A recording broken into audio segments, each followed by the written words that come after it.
नमस्कार, स्वागत है आपका एपेक्स कैरियर क्लासेज की ऑनलाइन क्लास में। जैसा कि आपको पता है कि हमारी जो क्लासेज चल रही हैं वो वर्ग 3 को लेकर चल रही हैं।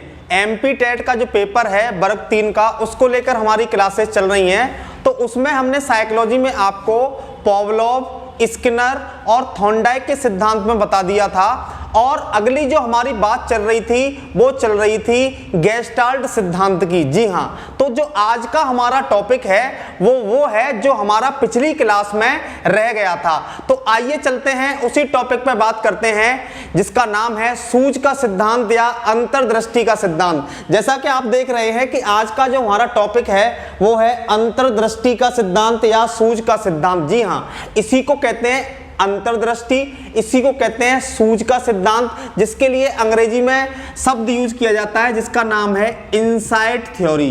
क्या? इनसाइट थ्योरी, इसके लिए अंग्रेजी में यूज किया जाता है। इस सिद्धांत के कई सारे उपनाम हैं, जैसे अंतर्दृष्टि इसी को कहते हैं, इसी को कहते हैं सूझ का सिद्धांत, और इसी को कहते हैं गेस्टाल्ट सिद्धांत, इसी को कहते हैं पूर्णाकार सिद्धांत। क्योंकि जो गेस्टाल्ट शब्द है, यहां पे आप ध्यान से सुनेंगे कि ये जो गेस्टाल्ट शब्द है ये जर्मन भाषा का शब्द है। जी हाँ, इस बात को आप अच्छे से समझ लीजिए कि जो गेस्टाल्ट शब्द है वो कौन सी भाषा का है? जर्मन भाषा का। जिसका अर्थ क्या होता है? जिसका अर्थ होता है पूर्णाकार या समग्रता। तो इसको कौन सा सिद्धांत भी कह सकते हैं? पूर्णाकार सिद्धांत भी कह सकते हैं और समग्रता सिद्धांत भी कह सकते हैं। तो ये इसके सारे उपनाम हैं। कौन कौन से? अंतर्दृष्टि, सूझ या गेस्टाल्ट या समग्रता या पूर्णाकार। अब इस सिद्धांत में प्रयोग करने वाला जो व्यक्ति है उसका नाम है कोहलर। जी हाँ, किसने प्रयोग किया इस सिद्धांत पे? कोहलर ने। तो कोहलर का जो पूरा नाम है वो है वोल्फगंग कोहलर। कोहलर का पूरा नाम है ये, और उसने प्रयोग किया था चिंपैंजी पर, जिसको हम कह सकते हैं कि वनमानुष भी था एक, और उसका नाम था सुल्तान। या तो हम चिंपैंजी कहें तो भी बात कोई नहीं है, या हम वनमानुष कहें तो भी बात कोई नहीं है, या फिर हम उसका नाम लें सुल्तान तो भी कोई दिक्कत नहीं है। पेपर में जब भी पूछा जाए तो इनमें से तीनों में से कोई भी एक नाम आएगा जिसको आप आसानी से कर पाएंगे। जो गेस्टाल्टवादी हैं, जो गेस्टाल्टवाद है, उस गेस्टाल्टवाद की नींव अगर किसी व्यक्ति ने रखी थी तो उसका नाम है वर्दीमर। क्या नाम है? वर्दीमर। यहां पे बात समझने की यह है कि सूझ के सिद्धांत में प्रयोग किया था कोहलर ने, लेकिन गेस्टाल्ट की जो नींव रखी थी, जो गेस्टाल्टवाद का जन्मदाता है, जैसे व्यवहारवाद का जन्मदाता कौन है? वॉटसन। मनोविश्लेषणवाद का जन्मदाता कौन है? Sigmund Freud. मानवतावाद का अब्राहम मास्लो। ऐसे ही गेस्टाल्टवाद जो संप्रदाय है उसकी नींव रखने वाला व्यक्ति है, उसका नाम है वर्दीमर। तो पेपर में अगर यह पूछा जाता है कि सूझ का सिद्धांत या अंतर्दृष्टि का सिद्धांत किसकी देन है, और मान के चलते हैं कोहलर का नाम नहीं है, तो फिर क्या नाम होगा? तो फिर नाम होगा गेस्टाल्टवादियों ने। गेस्टाल्टवादियों ने दिया है। तो गेस्टाल्टवादी और कौन कौन से हैं? एक तो हो गया कौन? वर्दीमर। एक कौन हो गया? एक हो गया कोहलर। और इनका एक तीसरा सहपाठी है, उसका नाम है कोफका। क्या नाम है? कोफका। ये तीन लोग इस सिद्धांत में काम करने वाले व्यक्ति हैं। कौन कौन? मैक्स वर्दीमर, कोहलर और कोफका। ठीक है। इनके अलावा एक और व्यक्ति गेस्टाल्टवादी है, उसका नाम है कुर्ट लेविन। कुर्ट लेविन का इस सिद्धांत से कोई लेना देना नहीं है, लेकिन वो गेस्टाल्टवादी है। तो जिस उसके सिद्धांत की जिस दिन बात करेंगे उस दिन कुर्ट लेविन के बारे में भी बताएंगे। फिलहाल हम बात कर रहे हैं सूझ के सिद्धांत की, अंतर्दृष्टि के सिद्धांत की। मैं समझता हूं कि आपका कंफ्यूजन दूर हो गया होगा कि जो सूझ का सिद्धांत है और अंतर्दृष्टि का सिद्धांत है या गेस्टाल्ट सिद्धांत है वो किसने दिया है? वो दिया है कोहलर ने। गेस्टाल्टवाद का जन्मदाता कौन है? तब कंडीशन अलग है, तब कंडीशन है मैक्स वर्दीमर। तो जो कोहलर की रचना है उसका नाम है मेंटेलिटी ऑफ एप्स। वर्ग 3 के पेपर के लिए यह रचना बेहद जरूरी है। यह रचना किसकी है? मेंटेलिटी ऑफ एप्स किसकी रचना है? कोहलर की। तो ये तो बात हुई कोहलर की रचना की। इसके बाद अगर हम बर्दीमर की रचना की बात करें, किसकी बात करें, बर्दीमर की रचना की बात करें और कोफका की रचना की बात करें, तो इनकी पुस्तकें अलग अलग हैं। वो कौन सी पुस्तकें, आइए उनकी बात करते हैं। जैसे जो बर्दीमर की पुस्तक है उसका नाम है प्रोडक्टिव थिंकिंग। क्या नाम है उसका? नाम है प्रोडक्टिव थिंकिंग। Productive thinking. ये पुस्तक किसकी है? ये पुस्तक है बर्दीमर की। इसके अलावा जो कोफका है उसकी पुस्तक का नाम है the growth of the mind. क्या है? The growth of the mind. ये पुस्तक आपको याद करनी है। अलग अलग पुस्तकें, दो पुस्तकें हैं। ये किसकी है? ये है बर्दीमर की, और ये पुस्तक है, ये है कोफका की। ये आप समझ लीजिए कि जो तीनों गेस्टाल्टवादी हैं, उन तीनों गेस्टाल्टवादी की अलग अलग रचनाएं मैंने आपको बता दी हैं, जिसमें कोहलर की पुस्तक है मेंटलिटी ऑफ एप्स, और बर्दीमर की पुस्तक का नाम है प्रोडक्टिव थिंकिंग, और कोफका की पुस्तक का नाम है the growth of the mind. ये तीनों पुस्तकें आपके लिए जरूरी हैं जानना। इन्हें हम पुस्तकें कहें या रचनाएं कहें, बात एक ही है। यहां तक कोई आपको कंफ्यूजन नहीं होना चाहिए। अगर फिर भी कोई कंफ्यूजन है तो मैं एक बार और क्लियर कर देता हूं कि जो अंतर्दृष्टि या सूझ का सिद्धांत है, उसी सिद्धांत को गेस्टाल्ट सिद्धांत के नाम से जाना जाता है, उसी को पूर्णाकार सिद्धांत के नाम से जाना जाता है, उसी को समग्रता सिद्धांत के नाम से जाना जाता है, और उसके जो प्रवर्तक हैं इस सिद्धांत के, वो हैं वोल्फगंग कोहलर। वोल्फगंग कोहलर, कोहलर का पूरा नाम है, और इनके दो सहपाठी हैं। कौन कौन से? बर्दीमर और कोफका। बर्दीमर की पुस्तक का नाम है प्रोडक्टिव थिंकिंग, और कोफका की पुस्तक का नाम है the growth of the mind, और कोहलर की पुस्तक का नाम है मेंटलिटी ऑफ एप्स। और इस सिद्धांत में जो प्रयोग करने वाला व्यक्ति है वो है कोहलर, जिसने प्रयोग किया था चिंपैंजी या वनमानुष, जिसका नाम सुल्तान था। यहां तक आपको कोई कंफ्यूजन नहीं होना चाहिए। ये तीनों जो लोग थे वो जर्मनी के रहने वाले थे। इस बात को भी आप नोट कर लीजिए, क्योंकि जो गेस्टाल्ट शब्द है, ये जो गेस्टाल्ट शब्द है, ये कौन सी भाषा का शब्द है? यह जर्मन भाषा का शब्द है, जिसका अर्थ होता है पूर्णाकार या समग्रता का सिद्धांत। अब बात करते हैं कि कोहलर ने इस सिद्धांत में क्या किया था, प्रयोग में क्या किया था, उसकी बात करते हैं। तो आइए देखते हैं कोहलर का प्रयोग। तो जो कोहलर का प्रयोग है, जो कोहलर का प्रयोग है, उसको समझने से पहले हम आपको ये दो चित्र दिखाते हैं। आप यहां पे दो चित्र देख रहे हैं। एक चित्र है जिसमें कोहलर का बक्सा प्रयोग है, और एक जो दूसरा आप चित्र देख रहे हैं, इसमें कोहलर का छड़ी प्रयोग है। दो प्रयोग कोहलर ने अपने इस सिद्धांत को करने के लिए किए हैं। एक बक्से का प्रयोग किया है और दूसरा छड़ी का प्रयोग किया है। तो अब कैसे किया है उसकी चर्चा करते हैं। तो कोहलर जो है वो बताना चाह रहा है कि जो वनमानुष है और जो चिंपैंजी है जिसका नाम सुल्तान है, वो कैसे सीख सकता है। इसके ऊपर यूपी टेट में क्वेश्चन आया था कि कोहलर सिद्ध क्या करना चाहता था। इस क्वेश्चन का जवाब आपको मिलेगा जब आप इस सिद्धांत को पूरा पढ़ लेंगे कि वो सिद्ध क्या करना चाहता था। आइए देखते हैं पहली कंडीशन क्या है।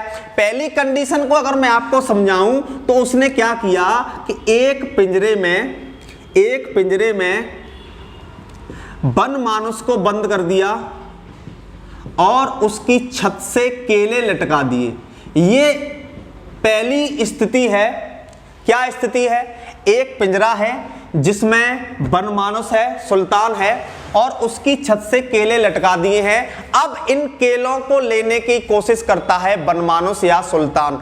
अब जो लंबाई है केलों की, जो ऊंचाई है, उस तक वो पहुंच नहीं पाता है। तो अब वो क्या करता है कि वो फिर बैठ जाता है, और जब बैठ जाता है तो उस पूरी समस्या का प्रत्यक्षीकरण करके वो बार बार उन केलों के बारे में सोचता है कि इनको मैं कैसे ले सकता हूं। तो अचानक से उसको एक सूझ उत्पन्न होती है। सूझ क्या उत्पन्न होती है कि इस पिंजरे में बक्सा रखा हुआ था। क्या रखा हुआ था? बक्सा।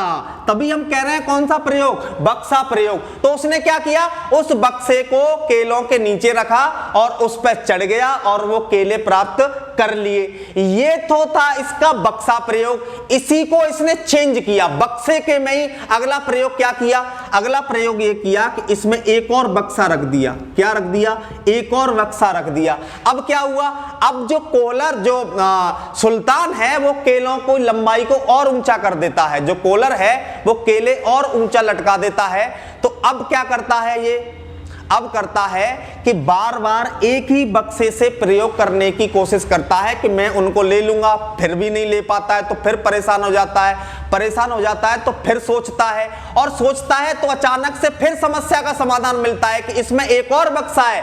अब एक बक्से के ऊपर दूसरा बक्सा रखता है और उन केलों को ले लेता है। ऐसे ही इसने 3 बक्से रख दिए। इसने 3 बक्से रख दिए।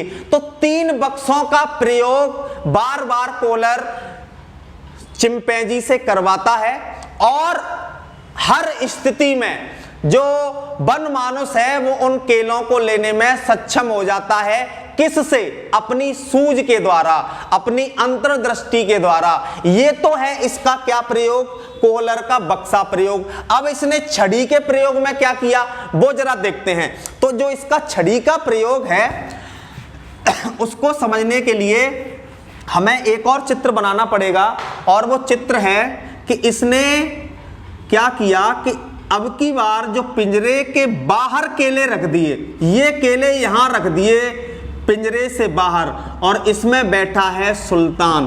अब क्या किया इसने कि इसमें एक छड़ी रख दी। छड़ी रख दी, स्टिक जिसे आप कह सकते हैं। अब क्या करता है कि एक चिंपैंजी जो है उन केलों को हाथ से लेने की कोशिश करता है, हाथ से खींचने की कोशिश करता है। तो इसमें ये सक्सेस नहीं हो पाता है, तो बैठ जाता है और बैठ के पूरी समस्या का अवलोकन करता है। और उसके बाद इसको अचानक से एक युक्ति सूझती है कि ये छड़ी का क्या काम है। तो अब तो उसकी समझ में आ गई छड़ी। तो छड़ी को क्या करता है? छड़ी को हाथ में लेता है और उन केलों को अंदर खींच लेता है। इसके बाद इसने क्या किया? इसके बाद इसमें एक और छड़ी रखी। इसके बाद इसमें एक और छड़ी रखता है, और ये छड़ी ऐसी है जो आपस में जुड़ सकती हैं। मतलब वो जॉइंट हो जाएंगी और उनकी लंबाई बढ़ जाएगी। और केले यहां से उठा के अब इसने रख दिए दूर यहां पे।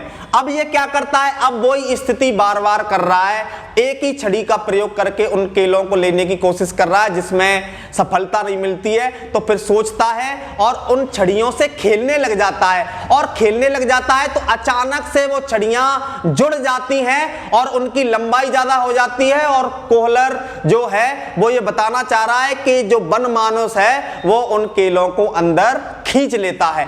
तो इन दोनों प्रयोगों से हमारी समझ में क्या आया कि वो सिद्ध क्या करना चाह रहा है, कोहलर बताना क्या चाह रहा है इन दोनों के प्रयोग से। तो एक बात समझ के निकल के आती है कि वो सिद्ध करना चाहता है कि वही व्यक्ति सीख सकता है जिसमें दिमाग हो, जिसमें, क्योंकि जो सूझ उत्पन्न होगी वो किसमें उत्पन्न होगी? बुद्धि में। आप किसी भी समस्या का समाधान बुद्धि से कर सकते हैं। यूपी टेट में जो क्वेश्चन पूछा गया था वो ये पूछा गया था कि कोहलर क्या सिद्ध करना चाहता था। तो कोहलर सिद्ध करना चाहता था कि सीखना संज्ञान परक एक कार्य है। अगर आप सीख सकते हैं कोहलर के अनुसार, तो आप तब सीख सकते हैं जब आपके अंदर बुद्धि हो। आप बुद्धि से कोई भी समस्या का समाधान कर सकते हैं, और यही कोहलर सिद्ध करना चाहता था। अब एक बात बार बार निकल के आ रही है कि बार बार इसको सूझ उत्पन्न हो रही है, अंतर्दृष्टि उत्पन्न हो रही है। ये क्या है? अंतर्दृष्टि या सूझ कहते हैं अचानक हमें किसी समस्या का समाधान मिलता है, उसे कहते हैं अंतर्दृष्टि या सूझ। तो उसकी कुछ विशेषताएं हैं। अंतर्दृष्टि या सूझ की वो विशेषताएं क्या हैं? सबसे पहली विशेषता तो ये है कि अंतर्दृष्टि या सूझ धीरे धीरे उत्पन्न नहीं होती है। अंतर्दृष्टि या सूझ अचानक से उत्पन्न होती है, यकायक उत्पन्न होती है। आप ऐसे नहीं कर सकते कि आधी सूझ उत्पन्न कर ली, आधी बाद में कर ली। नहीं, ऐसा आप नहीं कर सकते। तो पहली विशेषता हुई कि सूझ अचानक से उत्पन्न होती है। दूसरी बात, सूझ उत्पन्न होने के लिए समस्या का होना बेहद जरूरी है। अगर आपके सामने कोई समस्या नहीं होगी तो सूझ उत्पन्न नहीं हो सकती। इस बात को अच्छे से समझ लीजिए कि आपके सामने समस्या का होना बेहद जरूरी है। सूझ तभी उत्पन्न होगी, तब क्या होगी, समस्या होगी। तीसरी, आपको उस समस्या का संपूर्ण प्रत्यक्षीकरण करना होगा। आप समस्या से अलग हट जाएंगे या आपके सामने पूरी तरह से समस्या नहीं होगी तो आप जो क्या है, समस्या का समाधान नहीं कर सकते। समस्या के लिए संपूर्ण परिस्थिति का अवलोकन जरूरी है। कोहलर ये बताना चाह रहा है कि इस वनमानुष के सामने जो समस्या है वो प्रत्यक्ष रूप में है और सूझ उत्पन्न होने के बाद जो आनंद की प्राप्ति होती है उसे कहा जाता है आहा अनुभव। इस बात को आप नोट कर लीजिए कि जो सूझ उत्पन्न होने के बाद, सूझ उत्पन्न हो गई तो सूझ उत्पन्न होने के बाद जो मजा आता है, जैसे आप किसी समस्या को समाधान कर रहे हैं और आपको अगर उसका हल मिल जाता है तो एकदम से रिलैक्सेशन मिलता है कि आह मजा आ गया। तो उस अनुभव को जो सूझ उत्पन्न होने के बाद आपको मिलेगा, उस अनुभव को क्या नाम दिया गया है, आहा अनुभव। यहां तक कोई बात क्लियर नहीं है? तो इससे ज्यादा इस सिद्धांत में कुछ नहीं आता है।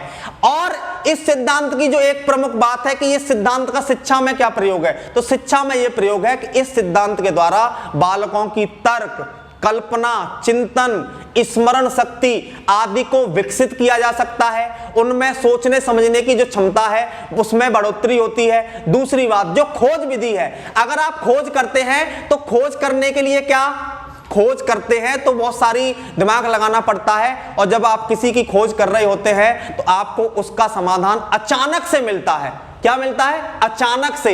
तो अचानक से मिलता है तो हम ये कह सकते हैं खोज विधि किस सिद्धांत पर आधारित है, इसी सिद्धांत पर आधारित है। इस सिद्धांत का प्रयोग आप गणित, विज्ञान जैसे विषयों में कर सकते हैं क्योंकि उनमें आपके जो मानसिक क्षमता है, जो स्मरण क्षमता है, उसका प्रयोग करना पड़ता है। ये इस सिद्धांत का शैक्षिक नियतार्थ है। इस सिद्धांत के अलावा जो आज हमने आपको बातें बताई हैं इसमें और कुछ भी नहीं आएगा आपके पेपर में। तो अब आप समझ गए होंगे कि ये सिद्धांत क्या था, कोहलर ने क्या किया, वर्दीमर की कौन सी पुस्तक है, वर्दीमर का क्या योगदान है, कोफका का क्या योगदान है और किस पे प्रयोग किया गया था, किसकी कौन सी रचना है।